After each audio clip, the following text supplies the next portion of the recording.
Welcome to the Breathing Edge podcast. Today is yet another episode of the Energized Leaders. Today we have two very high energized and very powerful women in the, I'm going to call it the people leader space because that's what they do and that's the name of their business. And you're not seeing double. They do look similar to each other. You aren't seeing double. They just happen to share the same womb at the same time. So we have Jan and Michelle Terkelsen from People Leaders. And we would just like to invite you to share a little bit about what is your specialty? What is it that you are, or the greatest impact that you're having as being part of People Leaders, and how you got into this space? Sure. Hi, everyone. So it's Michelle here. We do sound alike, as you'll gather as we proceed. Hi, I'm Jan. There you go. To just jump in there, Michelle. That's right. We do. Yeah, we have a tendency to finish each other's sentences as well. But Jan and I have formed People Leaders predominantly because we saw a real opportunity for people who manage people in the workplace. There's a lot of sort of training and development opportunities for leaders per se. However, people who lead people and who lead teams, there wasn't a whole lot out there for them. And so Jan and I specialise in working with the people leader of teams and also within the team environment with team members. And so we sort of bridge both those gaps from a team member point of view and from a people leader point of view. And Michelle, I just want to ask straight up, because this has just raised a question for me, and I've seen this in the work that we do as well. Why is it, do you think, that people get pushed to the bottom of the pile? Like I've noticed that if we go to a company or we're working with, people are more worried about their systems than they are the people. You know, like, why do you think that is? You know what? And so I think we're lucky because we work a lot with organisations where the people factor is becoming higher and higher and higher on the agenda. And so the thing with processes is it's very obvious as to how to fix a widget or how to fix a process to make it faster or more efficient. People and the dynamic of people is a little more complicated, and it requires effort and energy and focus and a fair bit of skill, actually. A lot of people go into management roles, and we're finding that without having maybe the skill set. So they have technical competence and are really good at their role technically, and then they say, right, we want you to manage a team now, and that's a whole different skill set required to do that well. And so you might get, you might have a university degree in accounting, but not many people have a degree in managing people. And it is a profession, and it requires a whole lot of skill to do it well. Yeah, I can't agree more. In my time in the military, I found that while I was good at the role that I had in the military, leading people was just a thing that, and I know now on reflection and looking back, I've got a very introverted profile when I show up on disc. I think I'm a hugely high C, was it a high C? High C. You know, and when I tested all these things, and so now I realize that my leadership style needed to be different. I was trying to come from probably a different leadership style, and I just didn't think that I could lead people at all. Oh yeah, and there is a misconception, because Jan and I are also Myers-Briggs practitioners, about the introversion, extroversion, and only extroverts can do motivate people and run a team, and we could not disagree more. And really it is about, one, being authentic, being true to your gifts, because each of those preferences, introverts and extroverts, have amazing leadership qualities and gifts to give if they're nurtured. And so the extroverted leader, for example, may not have a whole team of extroverts, so your styles is not necessarily going to bring out the best in a group where you have a different, different mix of extroverts and introverts. And the same with the introverts. You want to make it balanced. Jan, do you want to add to that? I'm doing all the talking. No, that's great. That's great. The thing that I would talk about, why people perhaps focus on the systems and processes, is because people sometimes are messy. And when you're leading people, you actually have to show a bit of yourself, because how you show up and how you actually interact with people are going to absolutely impact the level and the quality of your interactions. And so I think that's the challenge, because you can only raise people to the level that you are at in your level of self-awareness, presence and energy. And when we're talking about the energized leader, I think it's really important that people understand what their preferences are, because then they understand where they actually get their energy. And that's what that introversion and extroversion does. It looks at where do you get your energy as someone with introversion. So you need space and quiet time to reflect, and you get your energy, if you're an extroverted person, by interactions and connections and, building on people's ideas and conversations. Sensational. And so, Jen, so when you guys go into when you get called into a job and you say, do you deal with the individual that's leading first, or do you deal with the teams and finding out who they are and where they sit, or do you get what I mean? Is it the leader you deal with first, or the team? Ideally, it's the leader. Right.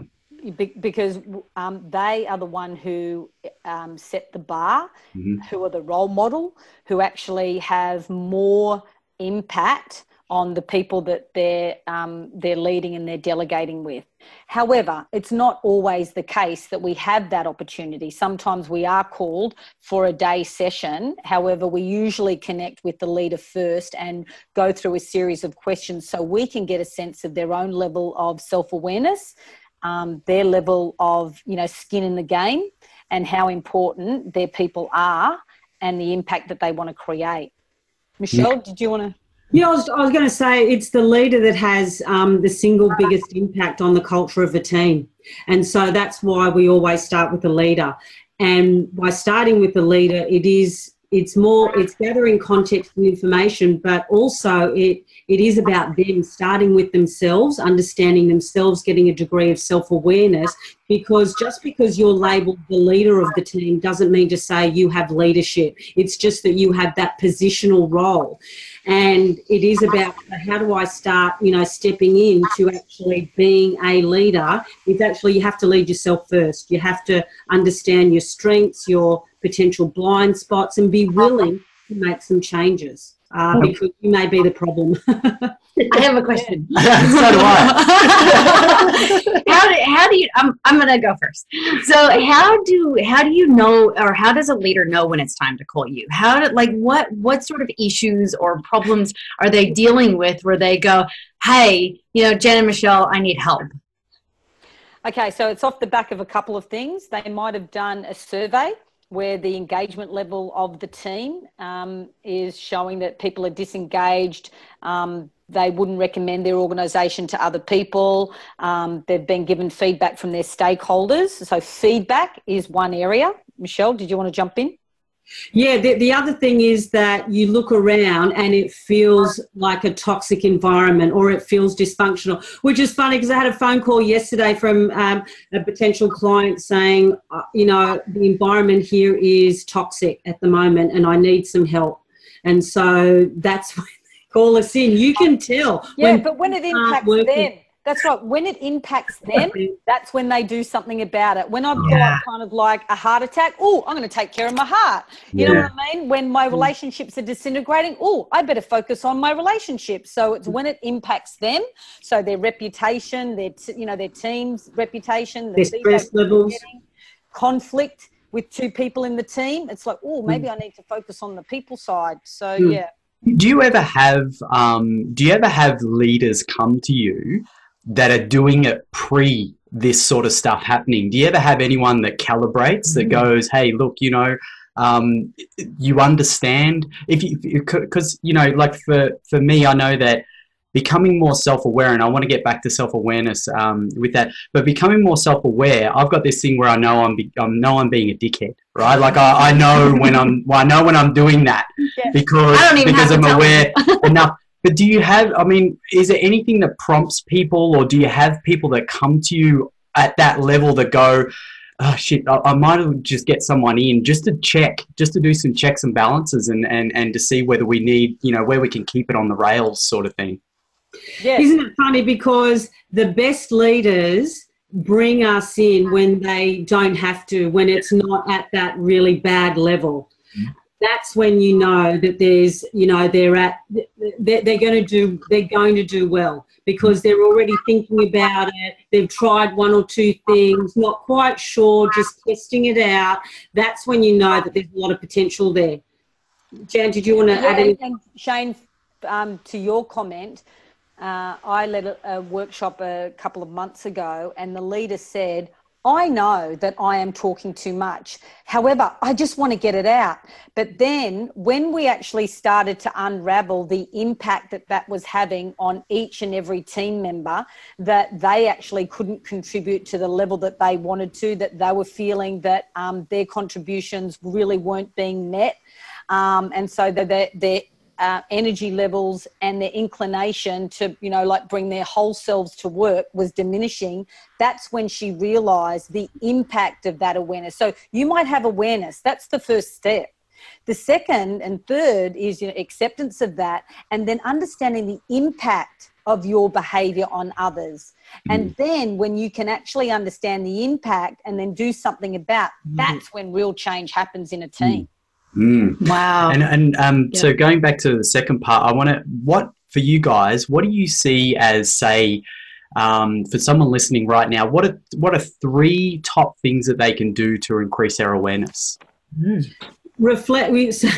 Well, my one, and this is for, you know, this is for introverts and extroverts, but it's to reflect. One of the best ways to gather a sense of awareness about yourself is just to reflect each day or each week on what's working, what's not working, what might you do differently. Those sort of questions are really good just to put in your journal each day and have a reflection. And, you know, if you are actually doing it every day, then awareness starts to pop in throughout the day, because, you know, at the end of the day, you're going to ask, you know, yourself questions about these activities that you're performing. And that's when your awareness space, or that space of awareness, tends to expand. That's what, Jan? So I would say 3 things to create a level of self-awareness. And first is becoming present. So in each moment, be present. So not thinking about what I'm going to say next. And so for some clients, we say, when you're having a conversation with someone, I want you to actually repeat silently every word that person is saying to you, because your mind can't wander then. Yeah, but will I be able to say the right thing? Yes. Trust that you will absolutely, being present, you will actually get so much more insight, and that person will be really heard and understood, that they don't have to repeat the same thing over and over again. So first of all is be present. The second, I think, to bring awareness is to have a level of energy in the body. Having an energetic body actually opens you up to receive certain, you know, insights and awarenesses. And the third thing, it's, I suppose, on the back of what you said, Michelle, the reflection is questioning. So start to develop some Socratic questioning techniques. So what went well? What would I do differently? What is this situation informing me of? What can I be more aware of that I'm not quite aware of now? What can I accept in this situation that's really difficult for me to, you know, be accepting of? So those kind of things. Yeah. So I do. So a question that's come up for me is, I'm sure that, you know, when you talk about toxic environment, coming into an environment where the whole culture is quite toxic, I would imagine that it would come, most leaders in that environment would have a certain level of awareness, and they're bringing you in to help. So my question is, how do you ladies do it? I mean, how do you walk into a toxic environment like a couple of angels going, all right, we're gonna turn this thing around and let's do this together? Like, how do you do that? So for us, we go in always with the expectation that things are going to get better. that we are moving forward, that they're, you know, and we've been doing this for 20 years and we've been working with thousands of teams, and the thing is, it's not, you know, rocket surgery, we call it. However, there is a process, and there is determination and consistency and a willingness. And when you've got some of those ingredients, teams will progress, they will get better. And so for us, we love the idea of coming into a team and moving it forward. So we don't ever take on any of the toxicity, and it's not really toxic, it's just that people are misunderstood. There hasn't been an opportunity for them to share their gift with the world. The leader really just doesn't have the skill. They might have the willingness, but not the skill.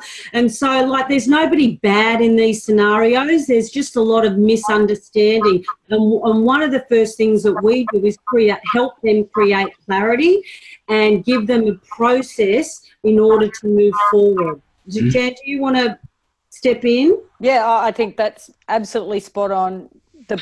And we always go in with not having a judgment around the situational people.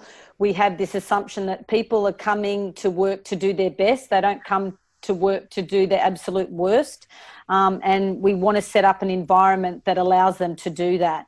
Some of the processes that we do is sometimes we'll do individual check-ins with people before the workshop, and we get some feedback from them, and then part of the workshop will be to actually show what that feedback is, just in words, and then feelings. And so what would that look like, you know, when you're off track, and what does it look like when you're on track? And then we build the picture of, you know, moving into a future that is constructive, that is above the line, that is kind of like worth putting some energy into, because we want to create that sense of progress over time. I have a question too. I've got a question. But you go. Okay, you go first this time. Go. So you guys have been doing this for 20 years, and it's a long time to be in this space. And you know, for me, like, and Angie as well, we've been through, you know, we've done NLP, we've done, you know, we've been to loads of different, you know, like mindset, self-development, all this sort of stuff. And we've really extracted some things that we believe are the best for us. They've been the best for us to use on ourselves and then with clients. And obviously, as you guys know, breath is one of the really powerful tools that we've got.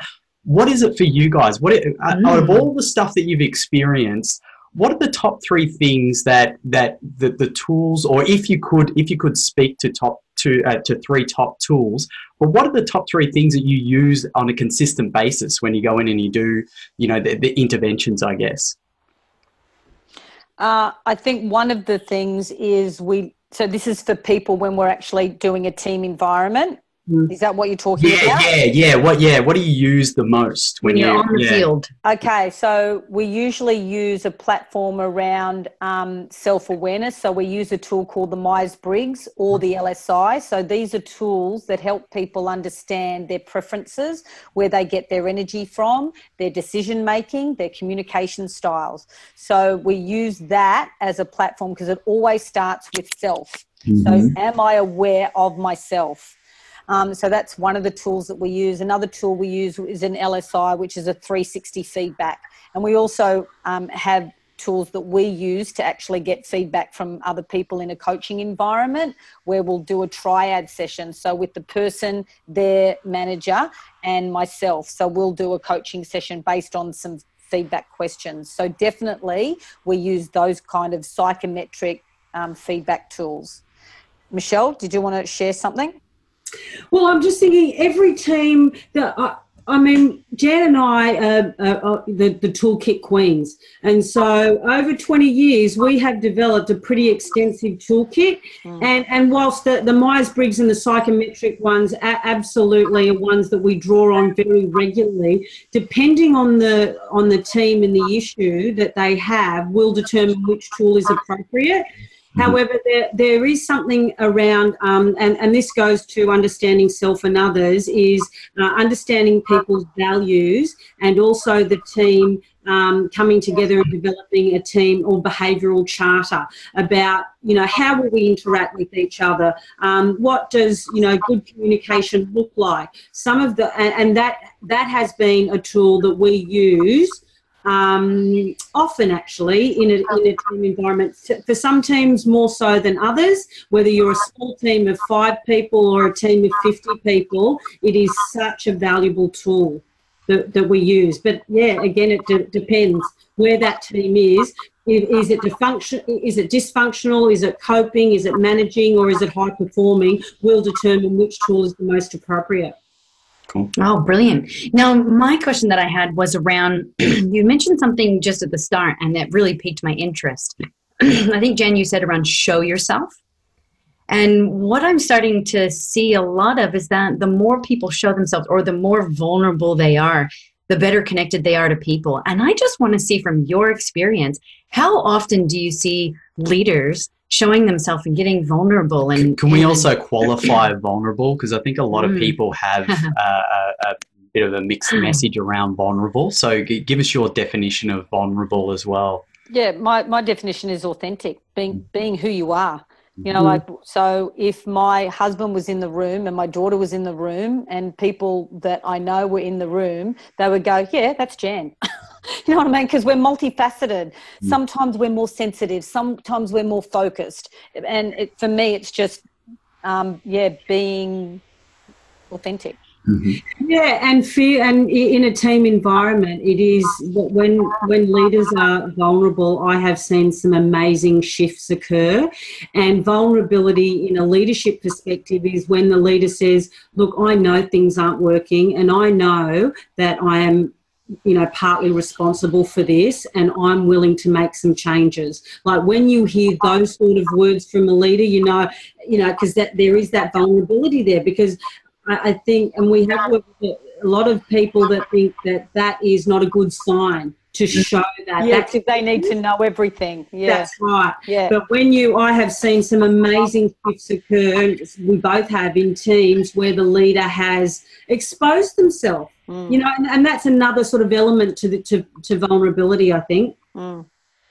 Cool. Now, I wanted, did you want to go? Yeah. Oh, right. Okay, you go. You're very generous.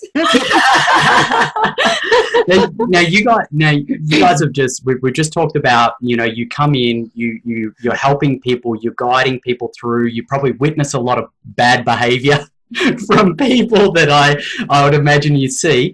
What are the things that you guys do to keep your energy up? Like, you in these roles of coaching people, and I've seen this a lot with coaches, I always like to know what are their go-to things that they do to keep themselves sharp, so that you can walk in to these workspaces and your presence comes in before you do.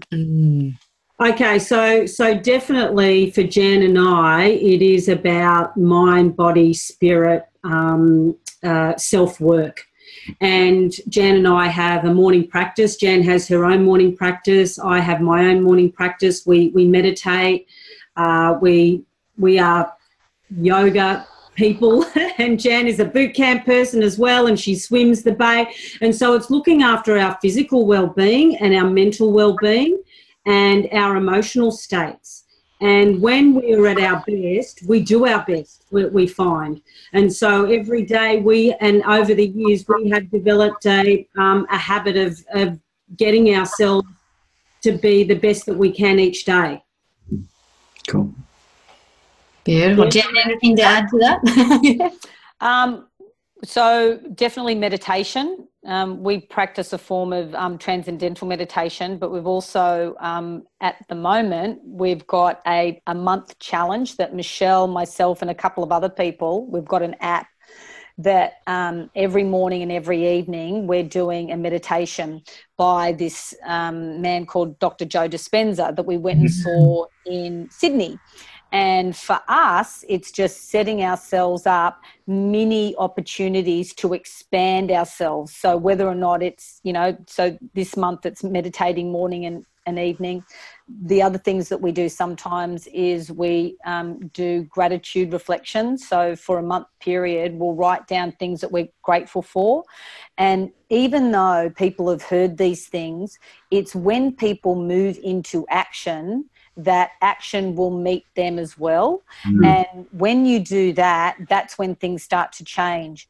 The other thing that I do that really helps me is that I have mini mantras that go in my head a lot. And one of them I have, and it's by my bedside table. So see that thing there? It's a piece of artwork that a friend of mine did. And I asked her to write something on it, and it said, everything is always working out for me. And I always remember that. So when I'm flying and the plane's late, when I've broken down, with a flat tire, when my child is sick or whatever, it's like everything is always working out for me. So what can I actually move forward on or think about that will make this situation feel slightly better? Right? It may not, I can't go from depression to joy, but I can just move up that scale of feeling better about the situation that's presenting itself, because that's, for me, where choice is. I may not choose whether or not it's going to rain, but I can definitely choose how I'm going to react to that and feel about that. I love that. I'm totally inspired just even listening to you. I'm writing down all these notes. So good. Now, when you take care of yourself, I want to talk about the the 8 key dimensions of what teams have in place to be high performing.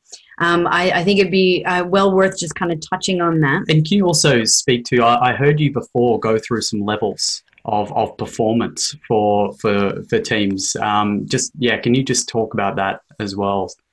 So it's a good little diagnostic actually that we use with clients when we go in before we even move to the high performing team assessment. It's really an indicator, and what it is, and anybody could answer the question. So if you imagine just drawing a triangle and there are a couple of levels, the base level is dysfunctional. So, or toxic. The team feels dysfunctional or toxic. The next level up is coping. So we're just coping, we're treading water. Then the next level up is we're managing, we're doing okay.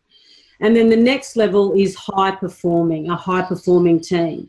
And what we help teams do, no matter where they are on each of those levels, is move them up the scale to be high performing.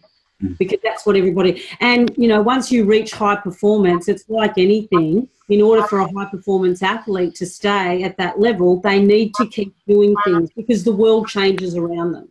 And so that's a mini diagnostic that we use. And then Jan, do you want to talk to the high performing team indicator? Sure. And which we love, and it is, I just want to say, it's one of the most, we have people downloading it every day, at least once or twice a day from our website from all over the world. Like it's obviously, as good as we think it is. Beautiful. Well, I suppose because we've been working on it for years, we've actually, when Michelle and I work on teams either separately or together, we always come back and go, okay, so what worked? That was such a good workshop. What do you think was the ingredients around that? So we're always picking and looking at how we can improve or shift the way in which we interact with teams. And based on that, and also evidence-based research around team dynamics, what those 9 dimensions are. Because the one dimension that we've just added recently is mindset, or an empowered mindset. Because we, I suppose, just assumed that mindset is going to be a done deal, but it's not. It's a really important element to talk about when you're talking about interactions with people and individuals, because the mind is the one that is going to take over. Yeah. So when you're stressed, when you're feeling good, when you're in conflict, what is your mind telling you? Yeah. Because that's going to impact behaviors. So empowered mindset is one of the dimensions. The next dimension is clear direction. And Michelle talked about, you know, the team needs to know true north. Where is it going? Where are we headed towards? The next one is a performance rhythm. So what are some of the things that we need to do as a team that's going to allow us to move forward in the best way possible? So are we going to have regular team meetings? Are we going to get together as a full team once a fortnight or once a month to talk about the things that are working, what's not working, and what do we need to do differently? So it doesn't have to be anything complicated, but we need to have a rhythm of our own performance. The other one that is really important is the stakeholders. So do we have a way and a system that we interact with our stakeholders? Are we clear about the information that they know, that they like, and that they trust? Because when we asked people, so what would your stakeholders say about you? Oh, they love us. You know, we sit, you know, next door to each other because we're in a partnership. Well, okay, so if I was to have an independent person come in, and we have done that, that's when we actually get, well, would you be interested in actually hearing what they would like more of? And they go, I didn't even know that. And they don't know it because they don't ask it, or they don't ask it in a way that allows that person to feel comfortable enough to go, well, actually, I really would like a report once a month, or a little bit more continuous improvement focus on this particular area. So stakeholders are important. The other one is growth. So you need a team that has some form of growth and development. So are they working on their strengths, on their gifts? How are you leveraging that in a team? So it's really important to focus on that. Then the other element is communication bridge, because that's how we interact with people, through the communication, not just verbal communication, but obviously, you know, non-verbal communication. But this is the bridge between what I want and my expectations are and what that other person is going to do and deliver. Michelle, jump in any time. The other one is well-being. We call it emotional, mental, and physical well-being. Yeah, and this is where our team resilience indicator really comes into its own. What we noticed is that people were had their own mini strategies on managing well-being.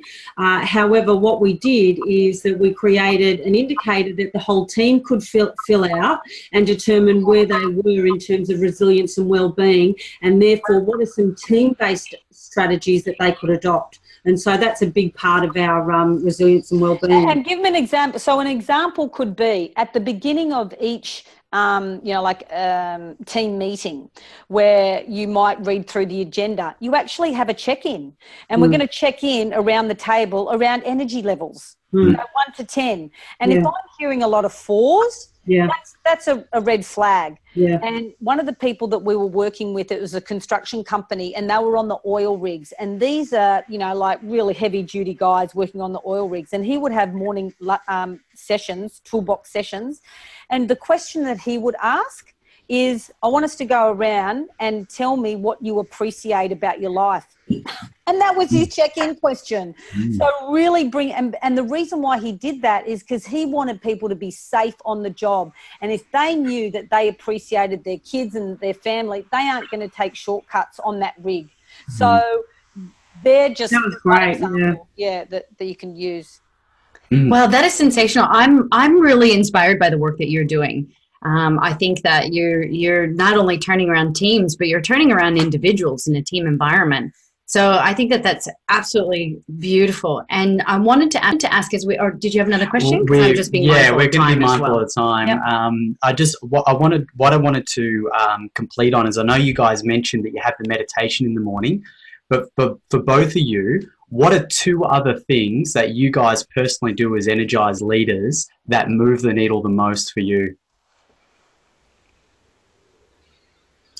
I'm just thinking, well, for me, I don't know whether this is something that I've been doing for the last, 15 years. And I do have my hot water and lemon. That is something that I always am I have beside my bed each night.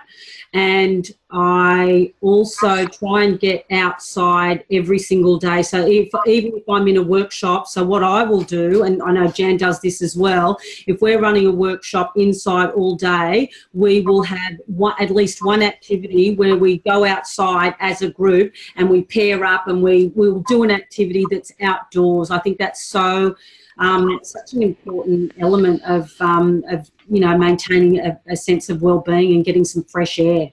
Yeah. Okay, so if I was to talk about the other two things that I do, in the physical realm, it would be swimming. So I swim the bay, being in nature, getting the vitamin D, walking along the sand, which is really just crystals, just energizes me. Like if I could just bottle that up, oh man, that would be fantastic. But that's another technique, is when you do something that fills you up throughout the day, remember that. You know what I mean? Like really use it to your advantage. So it would be the swimming. And the next thing that really energizes me is my connections with people. Is that do I leave that connection with that person feeling better than when I entered it? Or my hope is that they feel better for having connected with me.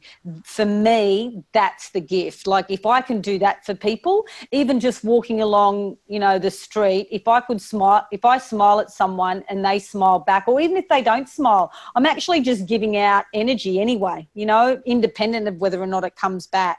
For me, that's, that energizes me. Cool. Oh, that's beautiful. I think I got some ideas from you as well. Yeah, and so for both of you, what gets you out of bed in the morning? Why do you do this? Her.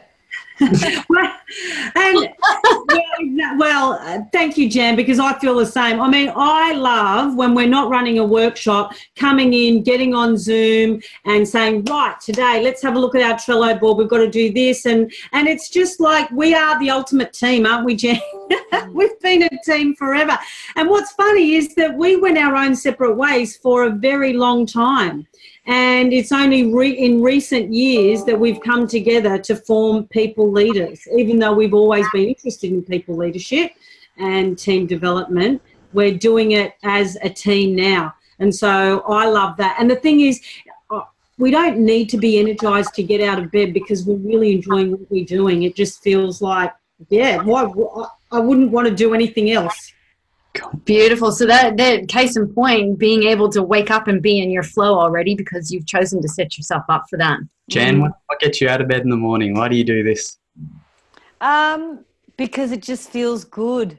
I get to use my gifts and talents and I get to share it with my best buddy, Michelle, and we get to share it with other people. And when you create something and someone then says, oh, that was really useful, or they have an aha moment, or they talk about how it's impacted a relationship, it's like, yeah. Awesome. Oh, beautiful. Well, thank you, ladies, for sharing yourself. We've hit the time. Yes. The time stamp. And I have thoroughly enjoyed this. The time went by like too fast for me, I think. We'll definitely have to do another one because I want to get more specific into some of the leadership stuff that you guys are doing. So I think that we'll definitely have to book another session. Yes. So thank you very much for taking the time away from your life to be a part of this and sharing yourself and sharing what you do and the impact that you make in the world. And just before we go, is there anything that you guys are working on? What are you working on right now that we can put out there?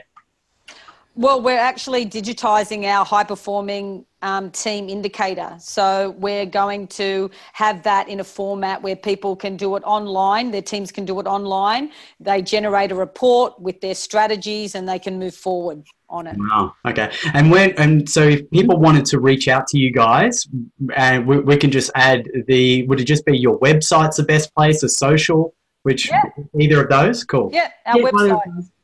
And is that peopleleaders.com.au? Correct. And it's funny, it's not people eaters, it's people leaders. Maybe there is a bit of people eating that goes on as well, though.